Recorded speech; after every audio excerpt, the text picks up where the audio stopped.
आइए बच्चों, अभी हम एक उदाहरण देखते हैं, एक एग्जाम्पल देखते हैं।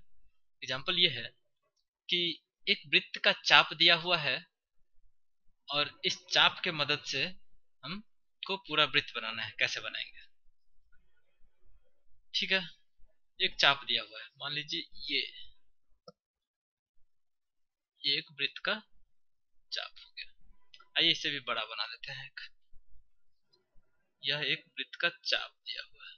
ठीक है, हमें पूरा वृत्त बनाना है। कैसे बनाएंगे? पूरा वृत्त बनाने के लिए हमें चाहिए क्या सब? पूरा वृत्त बनाने के लिए हमें चाहिए एक केंद्र और उसका वृत्त का त्रिज्या। केंद्र मालूम रहेगा और त्रिज्या मालूम रहेगा तो हम एक वृत्त बना सकते हैं। यहाँ पे मुझे एक चाप दिया गया है, यहाँ पे हमें एक चाप दिया गया है। इस चाप के मदद से हमें पूरा वृत्त बनाना है। कैसे बनाएंगे? हम क्या करते हैं, हम चूंकि हम ये जानते हैं कि वृत्त में कोई भी जो जीवा होता है, उस जीवा का जो लंब समद्विभाजक होता है वो केंद्र से होकर गुजरता है। ठीक है, हम क्या जानते हैं कि अगर कोई वृत्त है और उसमें कोई भी जो जीवा है, ये इसका जो लंब समद्विभाजक होगा, अगर इसका ये लंब समद्विभाजक होता है या तो यह केंद्र से होकर गुजरेगा। तो कोई दूसरा जीवा अगर लेते हैं, अगर ये दूसरा जीवा हो गया और इसका भी जो लंब समद्विभाजक होगा, इसका भी जो लंब समद्विभाजक होगा वह वह भी केंद्र से होकर गुजरेगा। इसका मतलब ये है कि इस दोनों रेखा, ये रेखा और ये रेखा, इसका जो प्रतिच्छेद बिंदु होगा वह केंद्र हो जाएगा। कैसे? कि मान लीजिए यहाँ पे ये है ए, ये है बी, ये है सी, डी। इस चाप जीवा ए बी का जो लंब समद्विभाजक है वह भी केंद्र से होकर गुजरता है। उसी तरह से जीवा सी डी का भी लंब समद्विभाजक केंद्र से होकर गुजरता है।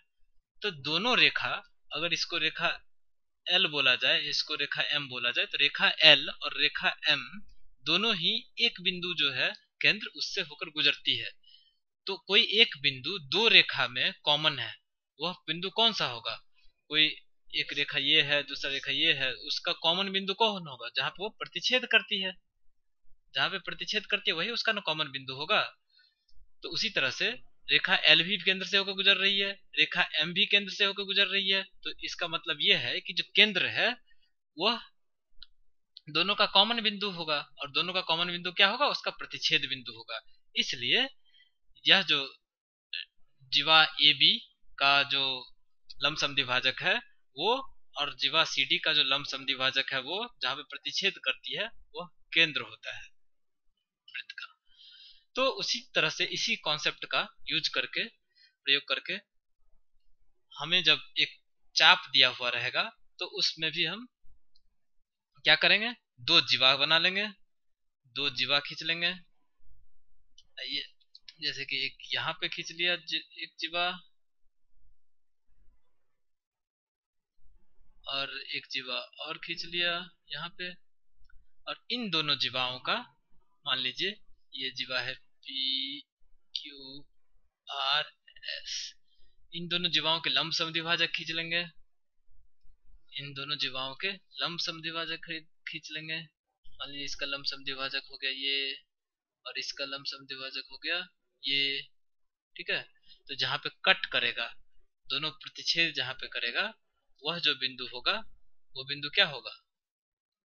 ये इस वृत्त का, जिस वृत्त का पी क्यू और आर एस जीवा है उसका यह केंद्र हो जाएगा।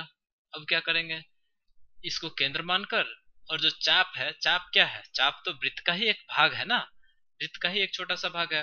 तो इसको केंद्र मानकर, मान लीजिए ओ है ये, ओ को केंद्र मानकर चाप का कोई एक बिंदु से मिला देंगे, और ये जो दूरी होगा, ये जो दूरी होगा ये हो जाएगा क्या? त्रिज्या।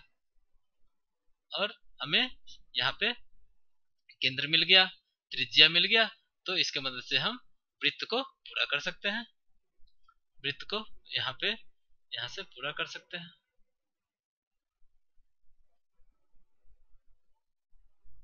इस तरह से यदि मुझे एक चाप दिया हुआ रहेगा तो उस चाप पर दो जीवा खींचकर और उस दोनों जीवाओं का लंबसम द्विभाजक खींचेंगे और जो जहाँ पे कट करेगा, जहाँ पे प्रतिच्छेद करेगा वो केंद्र हो जाएगा।